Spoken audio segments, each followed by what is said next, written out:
Composition is one of the key artistic concepts that every artist needs to be familiar with. So we're going to discuss that in this presentation today, and we're going to talk about the 4 key areas that composition can be broken down into. Now, this does not cover everything, but it is the major areas that we can help to use to help us to start to understand and grasp the importance of composition and how to create a strong composition in our own artwork. These are examples from some professional artists. So we have the Mona Lisa by Leonardo da Vinci, Starry Night by Vincent van Gogh, and Guernica by Pablo Picasso. All of these are by master artists and all have very strong compositions. Composition is basically the visual placement or arrangement of the elements of art. Remember, those elements of art are line, form, texture, value, shape, space, and color, and those are arranged according to the principles of art. The principles are emphasis, movement, balance, pattern and repetition, rhythm, contrast, and unity. You can think of the elements and principles of art like a sentence. In a sentence, you have to have words. Words are like our elements. You have to have one of those elements at least in order to create an artwork, just like you need to have words to create a sentence. The principles are how you arrange those words. So I can have a sentence that is very long and descriptive and flowing, and that's going to feel different than a sentence that has very less words in it and it's shorter. It's going to feel more sharp and abrupt. So those principles are like the arrangement of the words in a sentence. So it's how we arrange things in a composition. So basically, a composition is how you place the objects in an artwork according to the following artistic conventions. In this piece, this is the School of Athens by Raphael, and it is a strong composition that sets up and uses all of these artistic conventions that we're going to discuss. The first artistic convention is the rule of thirds. Some of the most interesting aesthetically pleasing compositions tend to follow the rule of thirds. What happens in the rule of thirds is that the image or artwork is broken down into equal segments, both vertically and horizontally. So it's equal segments into thirds across the top and across the sides. Keeping the objects in the image on either the right or left-hand sides and kind of avoiding the center section is how artists create strong compositions. Now, again, this is not how every composition is made, but it's a general rule to follow. So you want to keep the weight or the visual emphasis to these red circled areas in the image that you're seeing on your screen and kind of avoid the center. In this composition by Joseph Turner, the weight or the visual emphasis, the emphasis is the focal point or where our eye goes to first in the composition. That's at the bottom right-hand third of this composition where that big ship is. And you can see that on the image in front of you. In this piece by Kandinsky, the visual weight or emphasis is in that collection of overlap shapes at the intersection of the top line as well as the top leftmost lines. So those dividing lines in the top left corner are where our visual emphasis is. In this piece by Renoir, he has grouped the 2 figures on what are called the PowerPoints. So subjects or objects that are placed at the intersection of the dividing lines in our composition, according to the rule of thirds, those horizontal and vertical lines, tend to be the best spots and for an aesthetically pleasing composition. Those are called PowerPoints. Our eye tends to navigate to those first, even though it's a subconscious thing. So we're not telling our eye to look there, but we tend to look for those, we tend to look at those areas, those PowerPoints or those intersections of those lines first. And Renoir has placed the important area of this image, the figure's faces, right on those PowerPoints. In this composition, the photographer James Van der Zee is using the rule of thirds to create visual interest in his portrait of this wedding couple. So we have, if we were to divide this image into thirds, both horizontally and vertically, the couple's face would be very near the PowerPoint in the top right-hand corner. In the bottom right-hand corner, ghosted in is a little girl holding a doll. That is to represent the illusion of their future family.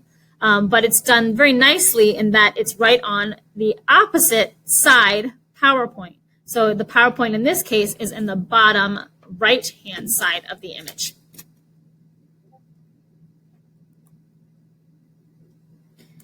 Leading the eye is the second key area of creating a strong composition. The first being the rule of thirds, the second being leading the eye. In leading the eye, in this concept, the viewer's eye is led around the composition in a certain direction. And you, as the artist, gets to choose what that direction is. Does it start from off the page and go to the right, or to the left, or to the top, or the bottom? The artist gets to decide where that is. One of the easiest and best ways to do that, to create a strong, aesthetically pleasing, and again, that means something that your eye likes to look at, composition, is using the golden rule, or the golden ratio. This spiral is an example of that golden ratio. It starts off the edge of the paper, spirals around throughout the composition, and spirals until it hits that focal point, or an area of concentration or emphasis. It's all very mathematical. These are two great examples of that. So in the first piece, The Great Wave, we see that our eye starts off of the composition on the far right-hand side. It spirals through the water and courses over that boat there and through that giant wave at the top, on the top left. You can also see this in sculpture. So in the sculpture piece here of the Buddha, the sculpture starts at the top of his head, spirals down through his legs, through his arms, and right close to his heart, which is central to that important concepts in that religion. Another great example of strong composition is this piece here. I couldn't find the name of the artist for this piece, but this is a digital artwork. And what this piece is doing really nicely is using framing. So we have our eyes being led from the top left, off the composition, down into that central part of what looks like a city down there, but it's being framed. So we have something in the foreground, something that's close to us, and something that's on the right-hand side. And then we have these mountains on the left-hand side. And they're creating this frame which goes around the important area of visual emphasis in the artwork. Some of the best compositions start off the page and lead the eye through the composition, circling around again so that the viewer's eye never really truly leaves the image. You don't want your composition to start off the page, circle around, and then go back off the page. That's going to be boring for your viewer. They're going to not want to look at it as often. You want to keep their eye on your image as long as possible. So doing that spiral composition or an S-shaped composition, using the rule of thirds, leading the eye, that's going to help you keep your viewer's attention. In this piece, The Pearl Earring by Vermeer, the artist starts at the lady's bright yellow clothing at the bottom of the page. We circle up through her headdress, around her face, and to her eyes, which is the focal point, and then back and around again. This is another great example of a strong composition. This is a photograph by Dorothea Lange, a Depression era photographer. And in this, she does an excellent job of leading the eye throughout the composition. So we start as a viewer, and again, this happens very fast, but it is something that your eyes subconsciously do.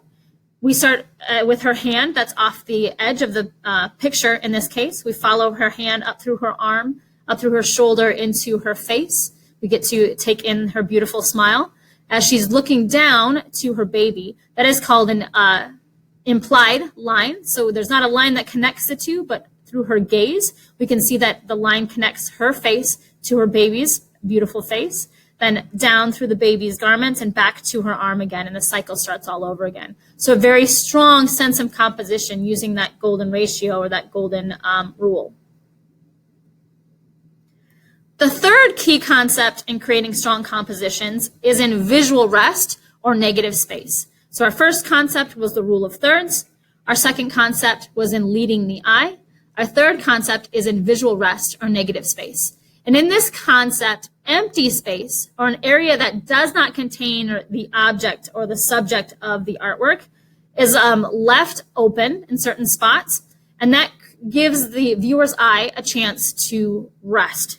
It also creates visual interest. So that empty space, that unfilled space, is just as important as the filled space. You want to create an interesting empty space just as well as you want to create an interesting filled space. So in this graphic design piece by Milton Glasser, the iconic I Heart New York emblem, we can see that the white is the negative space, whereas the I, the heart, and the NY, those letters, are all the filled or positive space. But those areas are made more interesting by the empty space and the shape that that space creates.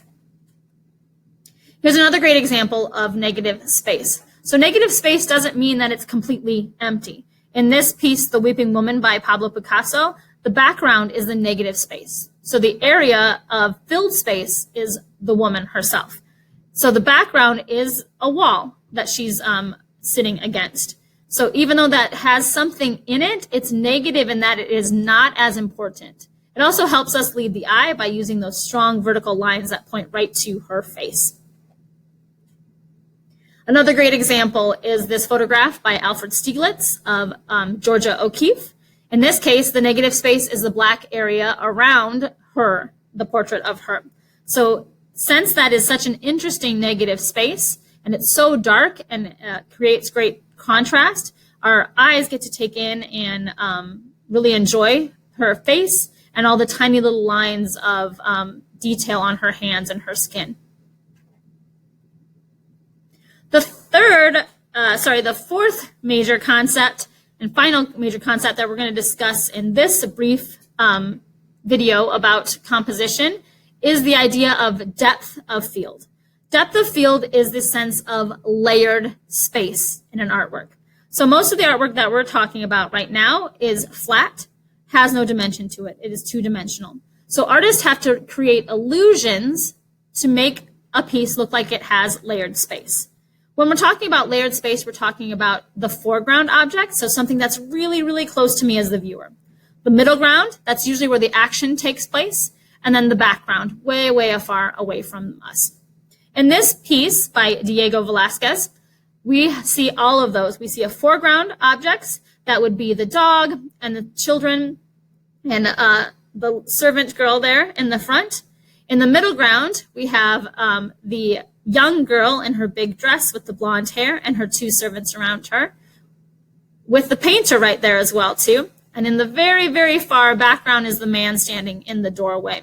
So we have this sense of depth of field. There's layers of space. And artists use different conventions to create that, like overlapping, change in value, color, different ways that they can do that. But another great way to do that is the use of perspective, or that illusion of layered space, even though it's on a flat surface. Here's another fantastic example of layered space or depth of field. In this photograph by Arthur Fellig, we see children outside, sleeping outside on a hot summer night, and we get this strong sense of foreground, middle ground, and background. The foreground is that somewhat blurry looking pipe and structure, industrial structure in front of us. The middle ground, where the action takes place, is the sleeping children that we see there, the boy at the window and the kids sleeping on the balcony there. The background is the stairs or the ladder that is back in the back there, and that creates a strong depth of field or a strong sense of composition or layered space. So to conclude, there are 4 key areas that composition can be broken down into. And again, there is a lot more. It can be composition can be very much in depth, but the 4 key areas that we're going to concentrate on are 1, using the rule of thirds, or dividing our image or our artwork into 3 equal segments, both horizontally and vertically, and then thinking about how we can place objects according to those power points or where those lines intersect. The second one is leading the eye. We can lead the eye through several different ways. One way to lead the eye is to create a frame around an object, so using things that are in the front to create a space that points us in the direction of the artwork. Another way is to use directional lines to lead the eye. The golden rule, the golden ratio, is another way to lead the eye from one part of the image to the most important part of the visual emphasis. The third way that we can create strong compositions is negative space. So having empty space, but thinking of that empty space as being just as important as the filled space in our composition. And lastly, the final way to create a strong composition is in depth of field. So having a sense of layered space, something that's close to me as the viewer in the foreground, something that's in the middle, generally where the action is, or where the most important part of the artwork is, and then something that's in the background that gives us that sense of layered space.